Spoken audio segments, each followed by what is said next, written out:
Moin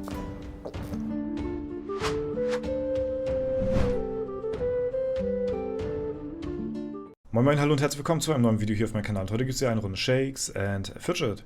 Was wir heute in dem Video mal machen, ist ein altbekanntes Format von mir, und zwar werden wir in den Legendary Dungeon reingehen und versuchen, so weit wie möglich zu kommen. Wir versuchen also einen Zero Death Run zu schaffen. Ich habe diesen LD schon mal wieder einen Zero Death Run geschafft. Das ist jetzt so mein 8. oder 9., den ich jetzt bisher gemacht habe, und ja, habe bis dahin schon eigentlich ganz gut Erfahrung sammeln können, worauf es halt so ankommt. Und ja, in diesem Video bzw. in diesem Format versuche ich euch immer so ein bisschen meine Gedankengänge dran teilhaben zu lassen, welche Tür ich jetzt nehme, warum ich das gemacht habe, wieso ich die Tür genommen habe, etc. pp. Und wir versuchen quasi live einen Zero Death Run zu machen, beziehungsweise gucken, wie weit wir kommen. Denn am Ende des Tages ist es natürlich auch wirklich sehr unwahrscheinlich, dass das passieren wird, vor allen Dingen mit Ansage, obwohl ich das auch schon mal geschafft habe, ja.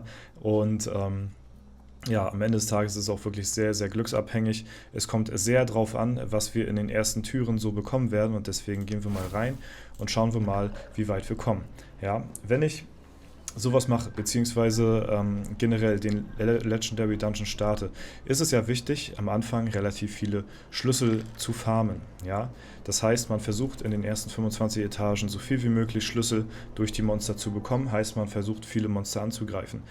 Versucht man aber natürlich auch so gut wie möglich dabei wegzukommen, denn die Monster machen natürlich auch Schaden. Nicht so viel wie in späteren Etagen, trotzdem versucht man am Anfang relativ ja, gut davon zu kommen, und deswegen gehe ich zum Anfang immer in die Frageräume rein, denn nachher ab Etage, sagen wir mal 50 und 75, so diese Etagen da, also die letzten Etagen, da sind diese Fragezeichenräume meistens immer, da sind meistens immer Monster hinter. Ja, es sei denn, auf der anderen Seite ist irgendwie ein Monster, dann ist der Fragezeichenraum frei.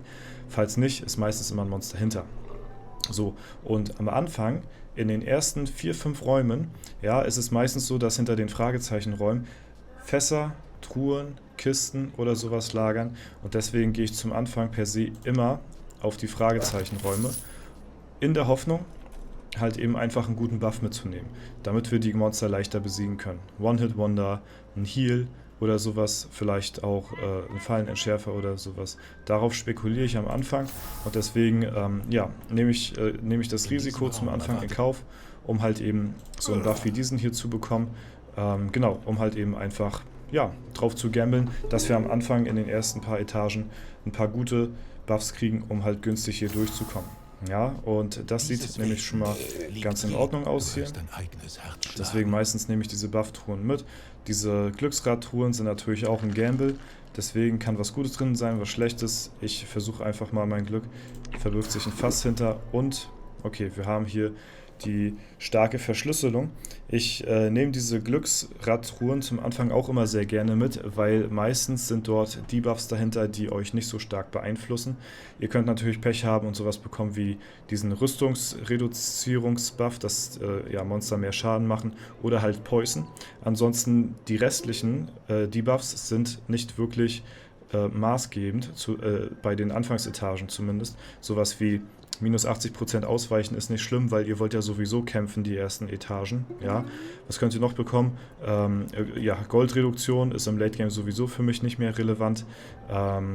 Die Schlüssel hier, starke Verschlüsselung, ist auch kein Problem zum Anfang, weil ihr wollt ja nicht wirklich Türen nehmen zum Anfang, sondern einfach Monster kloppen. Deswegen ja, ist dieser Debuff auch für mich jetzt nicht wirklich schlimm.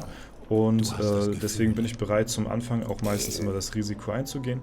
Ja, und genau, jetzt in meinem Fall haben wir jetzt hier sogar den Dietrich. Das heißt, wir können diesen Debuff sogar umgehen, weil wir diesen Buff haben. Und deswegen werden uns trotzdem nicht 2 Schlüssel abgezogen. Ja, wenn ich auf einen Zero Death Run gehen möchte von Anfang an, dann fange ich ab der Hälfte des Lebens ungefähr an, dann die Türen zu nehmen. Was ich jetzt auch machen werde, also wenn ihr so weit kommen wollt wie möglich.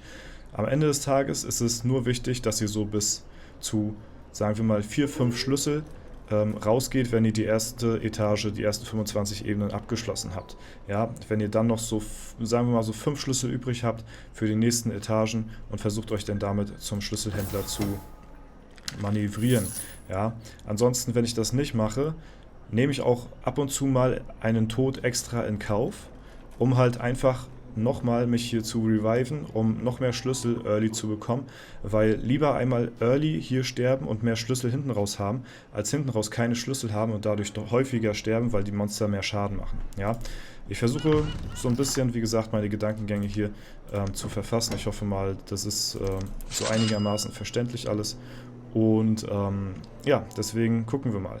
Wir sind jetzt hier bei Hälfte Leben so ungefähr. Ich weiß gar nicht, ist der Sound eigentlich jetzt zu laut hier? Ich habe den, glaube ich, gar nicht runterreguliert. Ich mache den mal ein bisschen runter.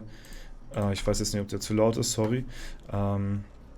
Genau, den nehmen wir noch mit und jetzt fange ich mal an, die Schlüssel zu usen, weil jetzt brauche ich so langsam wirklich Leben. Ja, in dem Fall nehme ich jetzt hier aber den Goldraum mit. Ja, leider kein Heal oder sowas mit dabei gewesen. Und jetzt versuchen wir mal einfach ein bisschen zu spekulieren. Und da haben wir tatsächlich auch einen Heal bekommen. Heißt, wir können wieder weiter Schlüssel farmen und das klappt tatsächlich einigermaßen okay. So, 10 Stück haben wir jetzt schon. Das ist relativ viel. Normalerweise würde ich den auch mitnehmen. Hier lasse ich ihn liegen, weil der gibt mir jetzt nichts Großartiges, was ich gebrauchen kann. Und ja, jetzt versuchen wir einfach wieder ja, hoch zu healen. Das klappt tatsächlich ganz gut. Wie gesagt, ist natürlich auch immer eine Prise Glück mit dabei. Und ja, den nehmen wir noch mit. Und jetzt kommt schon der Zwischenboss. So, jetzt ist es ganz entscheidend, was bekommen wir an Glyphe. Ich hoffe, wir bekommen die Seele des Hasen. Das wäre schon mal ein Baustein, der schon mal wirklich essentiell ist. Es kommt wirklich sehr krass drauf an, was ihr für Glück mit den Glyphen habt. Wenn ihr komplette Rotzglyphen habt, dann könnt ihr den Zero Death Run meistens schon abschmieren so. Aber wir gucken einfach mal, was wir bekommen hier. Vielleicht haben wir Glück und bekommen Seele des Hasen. Nee, leider nicht. Aber auch tatsächlich, das ist keine schlechte Rune. Und verringert den von Monstern verursachten Schaden. Kann man auch nehmen, aber da muss man sehr offensiv spielen. Das wollen wir nicht. Wir wollen jetzt passiv spielen. Und deswegen erhöhen wir unsere Fluchtchance um 20%. Nehmen das mal mit. Und dann hoffen wir mal, dass der Mondstein auch triggert. Ich hatte öfter schon das gehabt, dass der fast gar nichts bringt. Genau, aber jetzt ist erstmal so Priorität, wieder irgendwie versuchen an Heal zu kommen.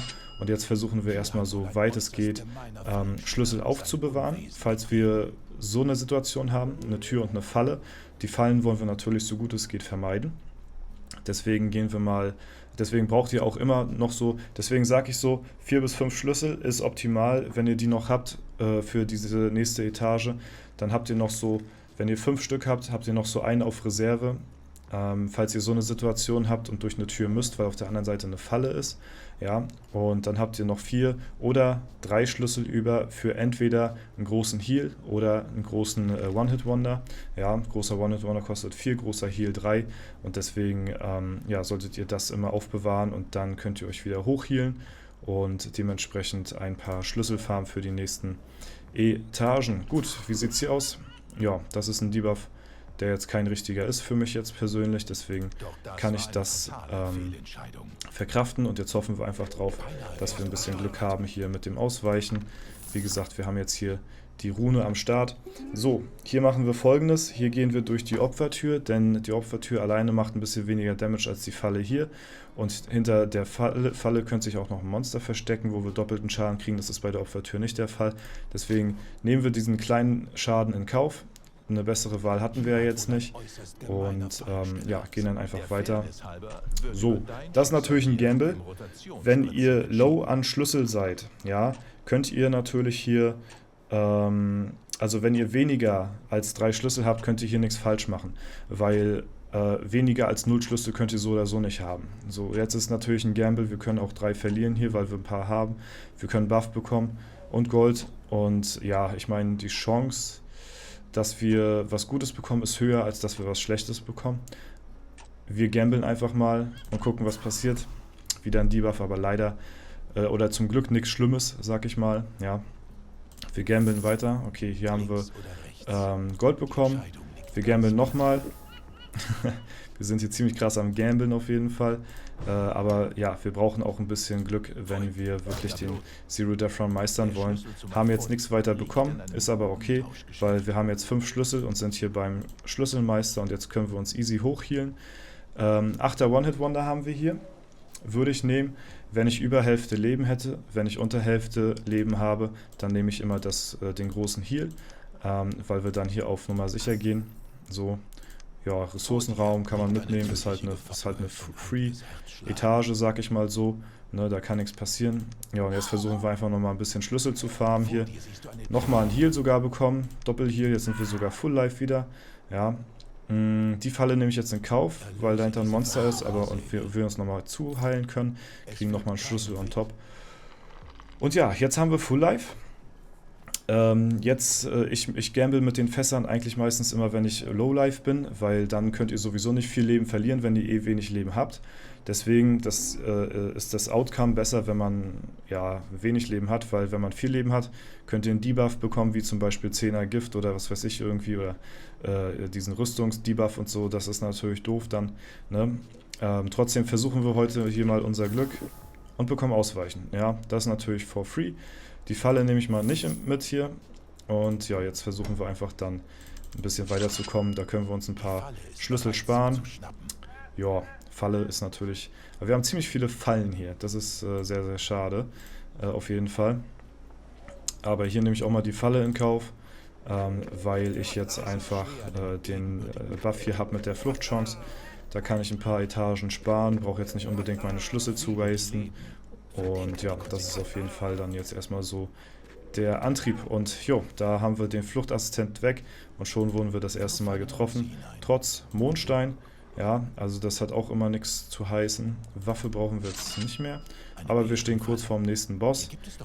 Hier nehmen wir wieder die Opfertür mit. Und da sind wir beim Zwischenboss. Und jetzt bin ich gespannt. Hoffentlich haben wir Glück und kriegen jetzt Seele des Hasen. Oder Spionageklunker ist auch nicht schlecht. Brockenergie ist auch nicht schlecht. Sowas in die Richtung wäre ganz gut, aber Seele des Hasen wäre am besten. Okay, kein Seele des Hasen, aber wir haben Spionageklunker.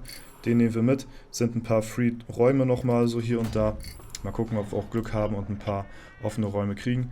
Jetzt nehme ich mal einen Schlüssel in der Hand, weil jetzt brauchen wir unbedingt einen Heal. Okay, jetzt haben wir die Challenge-Räume. Ja, das wird schwierig werden. Wenn ich einmal gehittet werde, überlebe ich das noch. Danach ist aber finito. Ich würde jetzt einfach so weitergehen hier, bis ich einmal gehittet werde und dann gehe ich raus. Ja, weil das ist mir dann zu risky. Und jetzt brauchen wir unbedingt einen Heal, irgendwie irgendwas. Jetzt müssen wir drauf spekulieren. Debuff ist sehr ärgerlich. Ja, jetzt haben wir nur noch 3 Schlüssel. Das Problem, was wir jetzt haben, ist, wir brauchen diese 3 Schlüssel für den nächsten 6-fach Heal. Ansonsten kommen wir jetzt nicht mehr großartig weiter. Hier haben wir das Problem, dass hier halt eine Falle ist und dahinter sich wahrscheinlich noch ein Monster verbirgt. Deswegen sind wir gezwungen quasi, den Schlüssel zu nehmen hier für die Tür. Geht gar nicht anders. Ja, und manchmal kommt man dann halt einfach in die Bredouille. Genau. Jetzt können wir natürlich gamblen. Rechts wird sich wahrscheinlich 100%ig ein Monster verstecken, aber wir brauchen auch die Schlüssel. Jo, das ist jetzt natürlich, jetzt können wir natürlich gamblen. Ich würde auch gerne den Spionageklunker ein bisschen in Action sehen, muss ich sagen. Da haben wir bisher noch nichts gesehen. Ich nehme ihn in die Hand, ja, und da haben wir dann einen Spionageraum. Und nochmal einen Buffraum. Okay, aber leider nichts, was wir gebrauchen können. Und das könnte es jetzt schon sein. Das könnte jetzt schon GG sein an der Stelle. Und ist es das? Nee, noch nicht. Okay, wir sind beim nächsten Schlüsselhändler. Haben leider nur einen Schlüssel. Das ist ziemlich, ja, wie soll ich sagen? Das ist sehr, sehr kritisch, sag ich mal so. Das Einzige, was wir uns kaufen können, ist einen kleinen Heal. Machen wir auch. Ja, und dann kriegen wir wenigstens ein bisschen Leben wieder. Aber wir brauchen jetzt unbedingt ganz dringend hier irgendwie irgendwas. Wir müssen jetzt auf den Spionageklunker hoffen, dass der uns ja, Free-Türen gibt zum Healen oder so oder irgendeinen Buff gibt für One-Hit-Wonder oder so. Genau, die Band kann man gut und gerne angreifen, aber nicht, wenn man so Low-Life ist wie ich gerade und hier diesen Debuff hat. Die ist so ähnlich wie dieser Typ, der die Lampe hält. Der macht wenig Schaden und gibt einen dann halt einen Key oder so. Ja, hätten wir mal angreifen sollen. Schade, weil wir sowieso getroffen worden sind. Unausweichlich haben wir jetzt auch sogar noch am Start. Jetzt sind wir sogar gezwungen, hier anzugreifen. Ja, das ist natürlich... Und Gift auch noch. Und das war's dann. Okay, gut. Alles klar. Da kann man natürlich nichts machen. Aber wir sind zumindest auf Etage 64 gekommen. Ja, mit diesem etwas defensiveren Playstyle. Und ja, ein Zero Death Run ist es nicht geworden, aber wir haben trotzdem einigermaßen gut Etagen geschafft. Und ja, ich hoffe, ihr konntet vielleicht trotzdem hier und da ein bisschen was mitnehmen. Ansonsten war es das soweit von mir. Wenn es euch gefallen hat und ihr dieses Format feiert, dann lasst es mich sehr gerne in den Kommentaren wissen oder lasst eine Bewertung da. Und ansonsten wünsche ich euch noch einen super schönen Tag. Vielen Dank fürs Zuschauen, haut rein und bis zum nächsten Mal.